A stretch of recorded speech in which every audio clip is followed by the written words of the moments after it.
Good morning, everyone. My name is Specialist Jallo, and I'll be giving a quick brief about interpersonal communication. I'm going to be the primary facilitator for this topic. So, just a quick tip, I'm going to go really, really slow so that everybody will understand exactly what I'm saying. And I don't want my accent to come into play whereby somebody is going to misunderstand exactly what I said. And at the same time, it's a really good information and it's going to be really helpful for some people to help them in their military career. And another thing is, like, for the sake of this briefing, we're going to focus mostly on in the military. Another reason why I said that is because interpersonal communication is a broad topic. With the advance in technology, now they are creating all these kind of means of communicating. So mostly we're just going to focus on the military so that it's going to be much easier and nobody's going to get lost. The ELO. After the end of this 10 minutes briefing, soldiers will know what is interpersonal communication, what are the type of interpersonal communication, and ways they can improve and fight and overcome these barriers to help them be a better leader. Because you cannot be a leader if you don't know how to communicate, and you cannot advance in your career. So all soldiers need one is to advance their career, and how can you do it? Is through improving your communication, to improve your leadership skills. Condition is virtual, indoor. As safety and risk goes, risk assessment is low. Safety wise, watch out for any suit out. In case if there's any suit, we run, hide, and fight for our life.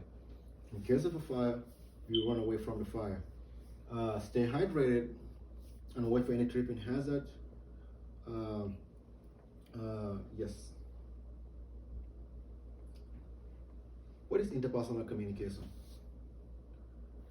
So let's break it down. Interpersonal communication. Interpersonal means between two people. A big good example is you and your platoon sergeant, or you and your squad leader. Communication means talking or communicating. So if you join the two words together, what it means is sending and receiving of information, of ideas, of thoughts, of our feeling between two or more people. There are many means people use to communicate. Communication can be really, really, really important in organizational success. What are the types of interpersonal communication? Oral, reading, nonverbal, and listening. So we're gonna go over each one of them and the main advantage they have and the disadvantage they have from the other ones, and which one is more reliable and which one is really not reliable.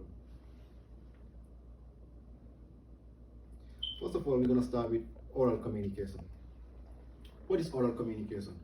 Oral communication is the sending and receiving of information, thoughts, ideas verbally, meaning talking on the phone, talking on a conference, like what I'm doing right now, on a meeting, in a presentation. So all those means they are type of oral communication. It's a big topic also. It's a subcategory of interpersonal communication. You can just focus on this. It's gonna take you in a whole different direction. So we're just gonna focus on the main ones, main oral type of communication, because it's really big.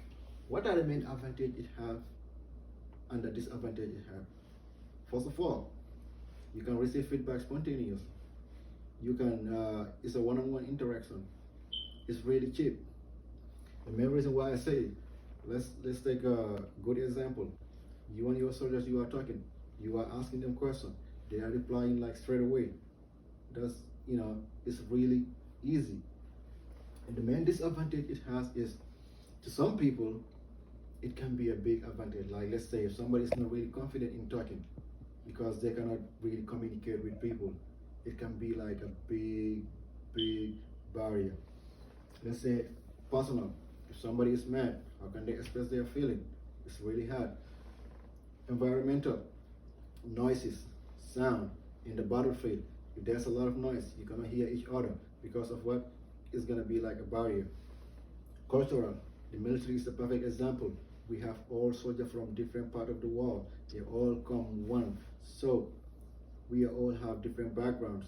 So meaning that culture can play a big role. How can we overcome all this? First of all, we need to practice. That's the only way you can overcome oral communication, because if you don't practice, you're gonna be perfect. The next one we're gonna go over is written communication. What is written communication? Written communication is the sending and receiving of information through handwriting or through texting or through emailing. With the advances in technology, it has made written communication more reliable. Nowadays, people just focus on this written communication instead of oral communication. Why? Now let's say like since the COVID-19 hit, many people are working at home. They are sending emails. They are sending mails and stuff like that.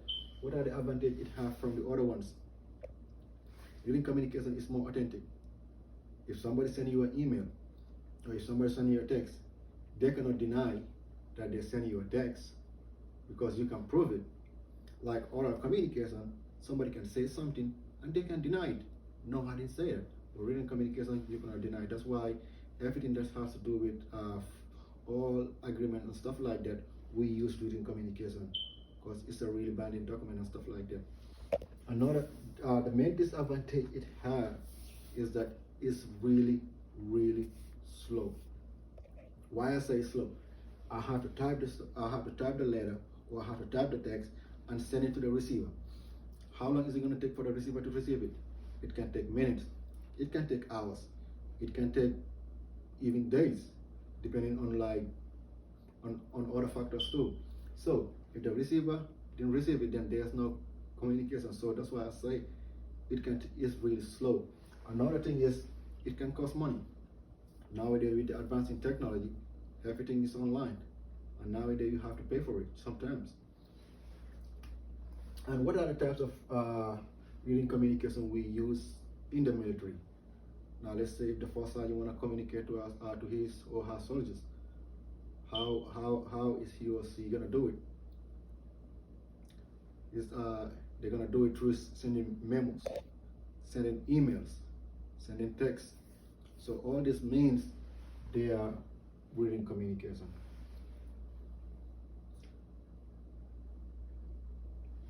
Non-verbal communication.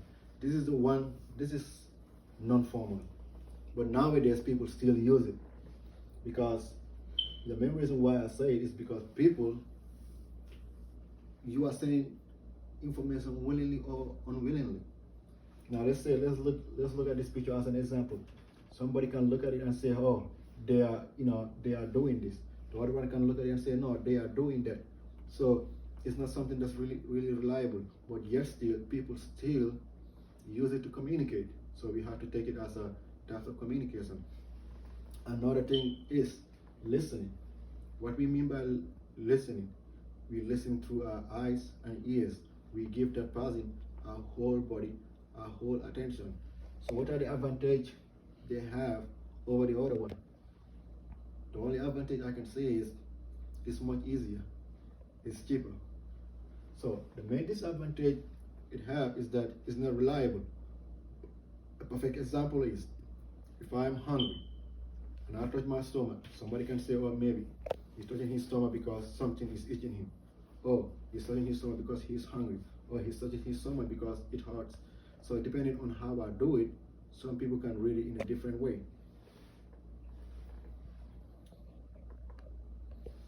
So a quick summary about all the type of communication, interpersonal communication we went. Oral communication, reading communication, non-verbal, and listening. Which one is more reliable? I will take reading communication. But there are some times whereby we are using all of them at the same time. Like myself right now, I'm using oral communication by talking. I'm using reading communication with the PowerPoint. Non-verbal communication with my body mechanism, and listening by listening and all that. So if you really master all this kind of communication, you can really have a good career. It doesn't matter whether it's in the military, doesn't matter whether it's in the civilian world, anywhere you go.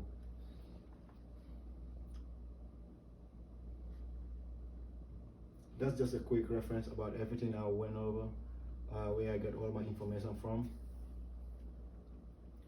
Any question you have right now? No? Any AR? Sustain, improve? No? And thank you again for taking your time, all of you for taking your time to listen to my speech.